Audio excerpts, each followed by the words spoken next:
Welcome friends. आज मैं आप लोगों को गायनेकोमेस्टिया के बारे में बताऊंगा कि पुरुषों के अंदर महिलाओं जैसा ब्रेस्ट का इन्लार्जमेंट हो जाना। इसी को समझेंगे कि क्या होता है, कारण, लक्षण, इलाज समझेंगे और ये भी कि क्या बिना ऑपरेशन के इसका इलाज हो पाता है, दवाइयाँ कितना काम करती हैं या आपके शरीर में इससे क्या नुकसान होता है, कैसे होता है, ये सब पे आपको डिटेल जानकारी मिलेगी। तो सबसे पहले गायनेकोमेस्टिया की बात करते हैं। इसका मतलब है कि जो मेल का ब्रेस्ट है उसमें फीमेल के ब्रेस्ट जैसा जो ग्लैंड्स है उसका इन्लार्जमेंट हो रहा है। तो इसमें एक और इम्पॉर्टेंट चीज़ आप समझ लो कि जो गायनेकोमेस्टिया है या जो फैटी ब्रेस्ट है या ब्रेस्ट के अंदर ब्रेस्ट का कैंसर या कोई दूसरा और ट्यूमर तो नहीं है, इन तीनों में कैसे डिफरेंस करना है पहले तो वो जान लो। क्योंकि अगर शरीर आपका मोटा है, मोटापा है, तो हो सकता है कि गायनेकोमेस्टिया नहीं बल्कि फैट सेल, चर्बी इकट्ठा हो गई हो निप्पल के नीचे, राइट। तो अगर पालपेट करने पे निप्पल का जो एरिया है, ब्लैक वाला एरिया, उसको अगर आप पालपेट करते हो उसमें कोई गांठ मिलती है, कोई गुठली सी मिलती है, मांस मिलता है, तो वो गायनेकोमेस्टिया है। लेकिन अगर पकड़ने में, पालपेट करने में कोई गांठ सा फील नहीं होता, फर्मनेस नहीं है, सिर्फ कोई सॉफ्ट टिश्यू मुलायम मुलायम सा दिखता है, तो इसका मतलब वो फैटी ब्रेस्ट है। तो फैटी ब्रेस्ट का इलाज पॉसिबल है, इस सेंस में पॉसिबल है कि अगर आप अपना वजन कम करते हो, डाइट थोड़ी ठीक करते हो, एक्सरसाइज करते हो, तो ज़्यादातर चांस ये रहता है कि फैटी ब्रेस्ट चला जाएगा। और तीसरा कैंसर है। ब्रेस्ट कैंसर मेल में बहुत रेयर है, मतलब इतना रेयर है कि लगभग ना के बराबर है, समझ लो एक तरीके से। और उसमें जो ब्रेस्ट का कैंसर है मेल के अंदर, वो थोड़ा तेज ग्रोथ होती है और दबाने से वो पत्थर जैसा रहेगा, हार्ड रहेगा, और ज़रूरी नहीं कि वो निप्पल के ब्लैक वाले एरिया पे रहे। तो अगर कोई आदमी डर रहा है, घबरा रहा है कि कहीं मुझे ब्रेस्ट के अंदर कोई ट्यूमर, कैंसर तो नहीं हो गया, तो उसमें घबराने की ज़रूरत नहीं है। बहुत रेयर है, रेयरेस्ट ऑफ रेयर है, राइट। अब आ जाते हैं गायनेकोमेस्टिया की बात करते हैं। अब गायनेकोमेस्टिया है क्या? एक्चुअली में ये शरीर के अंदर हार्मोनल बदलाव, हार्मोनल डिस्टरबेंस हो गया। हार्मोनल डिस्टरबेंस ऐसा कि जो एस्ट्रोजन हार्मोन होता है जो फीमेल के कैरेक्टर लाता है शरीर के अंदर, जैसे कि ब्रेस्ट का इन्लार्जमेंट हो जाना फीमेल जैसा। और दूसरा होता है टेस्टोस्टेरोन, जिसको मेल हार्मोन बोलते हैं, जो मसल मास बढ़ाना या चेहरे पे जैसे दाढ़ी लाना, इसके अलावा वॉइस में जो चेंजेज आता है। तो जब भी पुरुषों के शरीर में टेस्टोस्टेरोन के लेवल कम हो जाए या तो एस्ट्रोजन के लेवल रिलेटिवली बढ़ जाए, उस कंडीशन में ये गायनेकोमेस्टिया की प्रॉब्लम हो सकती है। इसकी बहुत सारी कंडीशन इस तरीके से हो सकती हैं, लेकिन तीन अवस्थाएं होती हैं या तीन समय जब ये ज़्यादा प्रिवलेंस रहता है, ज़्यादा दिखता है। एक तो जब बच्चा पैदा होता है उस समय, क्योंकि मदर का जो एस्ट्रोजन है उसके शरीर में रहता है, तो छोटा बच्चा होता है उसमें गायनेकोमेस्टिया की प्रॉब्लम रहती है, लेकिन वो 1 महीने के अंदर ही ठीक हो जाती है जैसे वो पैदा होता है। अब दूसरी जो एज ग्रुप है वो किशोरावस्था है, प्यूबर्टी के समय, जैसे 10-12 साल का बच्चा होता है उस समय ये हार्मोन शरीर में निकलते हैं। अब होता क्या है कि उस दौरान हार्मोन टेस्टोस्टेरोन और एस्ट्रोजन दोनों होते हैं मेल के शरीर में। टेस्टोस्टेरोन बहुत बहुत ज़्यादा रहता है, एस्ट्रोजन बहुत कम क्वांटिटी में निकलता है। लेकिन किशोरावस्था के दौरान जो एस्ट्रोजन है वो जल्दी बढ़ने लगता है, टेस्टोस्टेरोन थोड़ा सा पीछे रह जाता है। और जैसे किशोरावस्था चालू हो जाती है फिर टेस्टोस्टेरोन का लेवल बहुत तेज़ी से बढ़ता है। तो उस दौरान लगभग 30% बच्चों को ये गायनेकोमेस्टिया टाइप की होती है, मतलब कि एस्ट्रोजन का लेवल बढ़ता है और हल्का सा ब्रेस्ट इन्लार्जमेंट होता है। लेकिन मैक्सिमम केसेस में, 90% केसेस में ये 18 साल या 17 साल आते आते सबसाइड हो जाता है। तो इस बात को समझना है कि ऐसे बच्चे जिनकी उम्र अभी 10, 12, 13, 14, 15 साल है और उनको गायनेकोमेस्टिया की प्रॉब्लम है, तो उनको अभी इंतज़ार करना है, एटलीस्ट 18-20 साल तक करना है। 20 साल तक तो इंतज़ार करो। ज़्यादातर केसेस में ये अपने आप डिजॉल्व हो जाती है, रिजॉल्व हो जाती है। कुछ भी नहीं करना आपको, कोई दवाई नहीं, कोई खाना नहीं, बदलाव नहीं, कोई सर्जरी नहीं।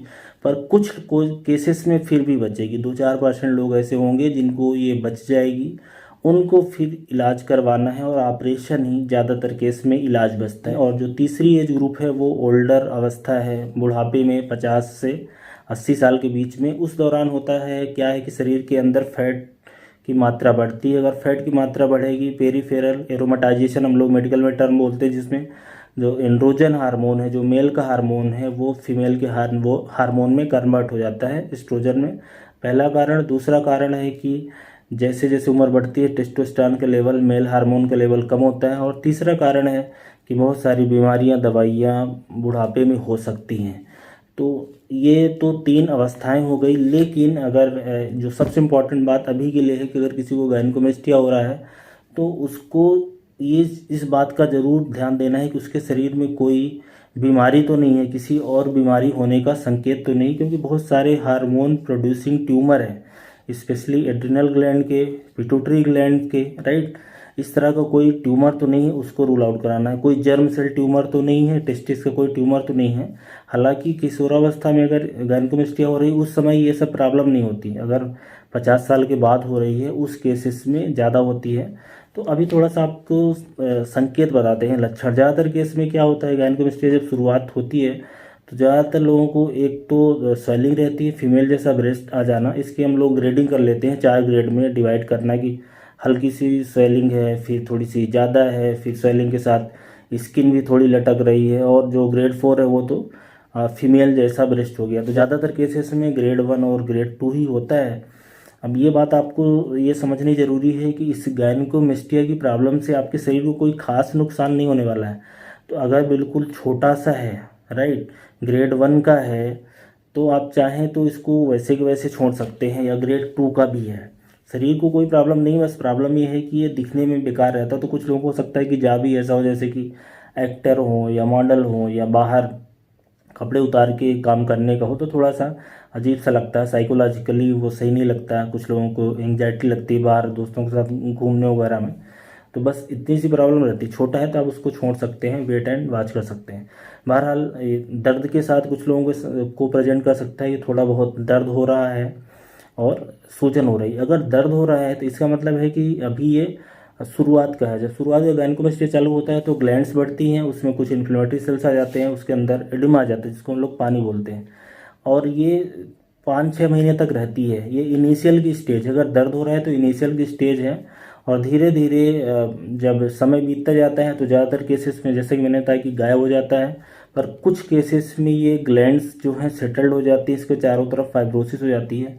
उस केसेस में फिर इलाज सर्जरी ही बचता है, तो वो एक तरह से स्टेबल हो जाता है। तो जैसे अगर किसी को दर्द हो रहा है, सूजन है, तो उस दौरान अगर वो इलाज कोई भी ट्राई करेंगे, कुछ दवाइयाँ आती हैं ट्राई की जा सकती हैं, उस दौरान दवाइयाँ सबसे ज़्यादा इफ़ेक्टिव होती हैं। लेकिन एक बार वो सेटल हो गया, 2 साल हो गए, 3 साल हो गए, फिर उसमें दवाइयों वगैरह का ज़्यादा रोल नहीं है। तो इस बात को आपको समझना है। फटाफट में कुछ कारण बता देता हूँ। देखो, ज़्यादातर केसेस में जो किशोरावस्था वाली गायनेकोमेस्टिया मिलेगी, जो 10, 12, 15 साल की उम्र के बच्चों में रहती है, उसमें कोई कारण नहीं मिलेगा एज सच। उसमें कारण ये रहता है कि किशोरावस्था के दौरान हार्मोनल जो लेवल है वो डिस्टर्ब होता है।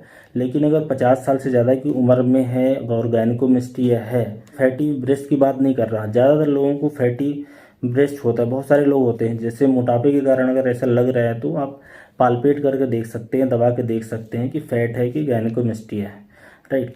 तो अब कारण की बात करें तो कारण में दवाइयाँ हैं बहुत सारी। 25% केसेस में दवाइयों का रोल रहता है, राइट। जैसे अगर किसी की उम्र ज़्यादा है, 50-60 साल है, तो बहुत सारी दवाइयाँ हैं जिसको रिव्यू कर सकते हैं, जैसे कि ब्लड प्रेशर की दवाई है, मिथाइल डोपा वगैरह हो गया, एंटीबायोटिक है, एंटी कैंसर मेडिकेशन है, मानसिक दवाइयाँ हैं जैसे ट्राईसाइक्लिक एंटी डिप्रेसेंट है, डायजाबाम है, और टीबी की दवाई है। इसके अलावा नशे की दवाई है, जैसे कि एल्कोहल है, हीरोइन है, राइट। इसके अलावा मेथाडान है। इस तरह की दवाइयाँ हैं, उनसे भी ये प्रॉब्लम हो सकती है, पर ये 50 साल के बाद ही होती है। और ज़्यादातर 50 साल के बाद जब किसी को होती है तो बहुत ज़्यादा वो केयर नहीं करता अपने शरीर की। मोस्ट ऑफ द टाइम जो इसका जो ट्रीटमेंट कराने के लिए लोग आते हैं वो 10-12 साल से लेकर 30 साल के अंदर के लोग ही रहते हैं ज़्यादातर केस में। ऐसे ही इन्हीं लोगों को कंसर्न रहता है ज़्यादा अच्छा दिखने का, बाकी लोग अपने शरीर पर उतना ध्यान तो देते नहीं हैं। अब इलाज जानने से पहले कुछ इन्वेस्टिगेशन की मैं बात करूं। इन्वेस्टिगेशन इसलिए ज़रूरी है कराना कि ये जानना है कि आपके शरीर में कोई बड़ी बीमारी तो नहीं है, दूसरा ये कोई गायनेकोमेस्टिया है कि नहीं, कोई फैटी चेंज वगैरह तो नहीं, ये सब जानने के लिए कराना है। तो कुछ हार्मोन का असेसमेंट है, जैसे LH है, FSH का लेवल है, टेस्टोस्टेरोन का लेवल हो गया, ये कर सकते हैं।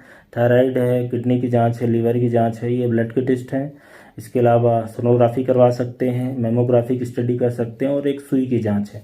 ये 4-5 जांचें हैं, इससे कंफर्म हो जाएगा कि प्रॉब्लम क्या है, और दूसरा ये भी कंफर्म हो जाएगा कि आपके शरीर में कोई बड़ी बीमारी तो नहीं है। दोनों चीज़ जानना जरूरी है। अब जाते हैं सीधा इलाज पे। इलाज ऐसा है कि आपको अगर गायनेकोमेस्टिया चालू हुआ है जस्ट, तो कम से कम 2-3 साल वेट करें। ज़्यादातर केसेस में ये रिग्रेस हो जाता है। तो आपने बहुत बार सुना होगा कि गायनेकोमेस्टिया को कोई ट्रीटमेंट नहीं है। कुछ लोग ऐसा बोलते हैं और कुछ लोग ऐसा बोलेंगे कि गायनेकोमेस्टिया ये चीज़ें करो तो ठीक हो जाता है।